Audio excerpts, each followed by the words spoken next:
समग्र प्रश्न ओडिशार एवं भारतवर्षर कोटी कोटी जगन्नाथ प्रेमी को केवल आश्चर्य करूना तांका मनरे दारुण आघात देछि। मु बुझीपारुनी मोर तो से ज्ञान नहीं विषय पंडित ज्ञानी लोक मैंने कहींपारे मुझे जानी मोर सीमित ज्ञान भितर धाम तो चारोटी एवं आदि शंकराचार्य भारतवर्ष में चारोटी धाम प्रतिष्ठा करते तेणु जगन्नाथ धाम आउ गोटे किपर हो पार पुरी धाम तो गोटे धाम ना सेठी जगन्नाथ स्वयं प्रभु अधिष्ठित सेठी तो आउ गोटे धाम किपर प्रतिष्ठा कर मोर क्षुद्र बुद्धि को यहाँ मुझे बुझीपारूना जो मैंने विज्ञ जो मैंने पंडित लोक बेसी जानी थे आम तो से जान किंतु प्रभु जगन्नाथ मंदिर सर्वत्र हो पार एवं जगन्नाथ संस्कृति जगन्नाथ धर्म जगन्नाथ परंपरार जी विस्तार हम जी व्यापक भाव प्रचारित हो विश्व में केवल ओडिशा रे नुहे भारतवर्ष नुहे समग्र विश्व में ता खुशीर कथा आनंदर कथा किंतु धाम किपर गोटे प्रतिष्ठा कर द्वितीय कथा आप जो पचारे जे ब्रह्म किपर भाग भाग हो पार ब्रह्म तो नवकलेवर समय प्रभु नाभि गर्भ अच्छी तो मुझे बुझीपारूनी यहाँ मोर सीमित ज्ञान भितर यहाँ आमको आश्चर्य भी लगुच सब घटना शुणिक एवं असंभव भी लगुच एवं सरकार बारंबार कमिटी गठन करुँच पुरी रे प्रभु मंदिर रे जहाँ भी घटना घटुची निकट अतीत सरकार आसवा पर अनेक दुर्घटना घटलानी सरकार केवल तदंत कमिटी बा तदंत कमिशन बसाउछंती ता तो किसी फलाफल ओडिशावासी को भारतवासी को जनाऊना तेणु घटना को भुलई देवाई घटनाटा जिते विलंबित हो सरकार भावुं लोकंर स्मृति सह अपसारित हो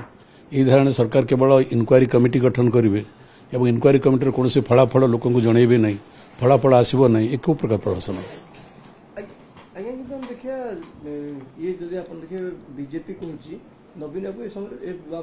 देखो मु प्रभुंकर जिते आम आलोचना करुचु जगन्नाथ धर्म जगन्नाथ संस्कृति जो आलोचना करुचु दयाकोरी से राजनीति को कहीं पुरातु ना यहाँ मोर व्यक्तिगत मत राजनीति एक क्षुद्र जिनिस जगन्नाथ संस्कृति जगन्नाथ परंपरा प्रभु जगन्नाथ एक विशाल एवं विराट विषय से राजनीति भाया क्षुद्र विषय को अनुप्रवेश कराई आमे जगन्नाथ संस्कृति को आमर परंपरा को अवदमित कर चेष्टा न करवा भल अपमानित कर चेष्टा न करवा भल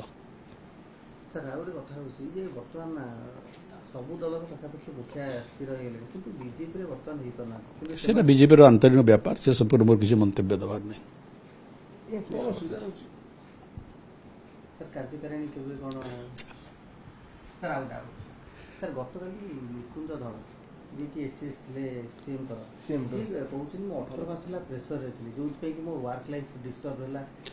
मु जाने से कौन वक्तव्य देते शुणी ना से विषय आप शुणी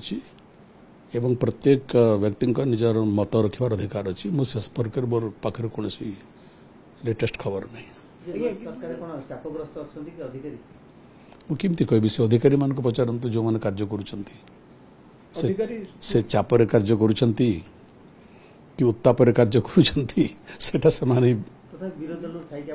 कहींपारे देखो जड़े नागरिक भाव में ओडिशार एवं जड़े राजनीतिक व्यक्ति भाव में एवं जड़े विधानसभा विधायक भाव में मोर जी अनुभव बोधे सरकार जिते चलचंचल हबार कथा जिते क्रियाशील हवा कथा जिते लोकाभिमुखी हवा कथा सरकार हो पारुना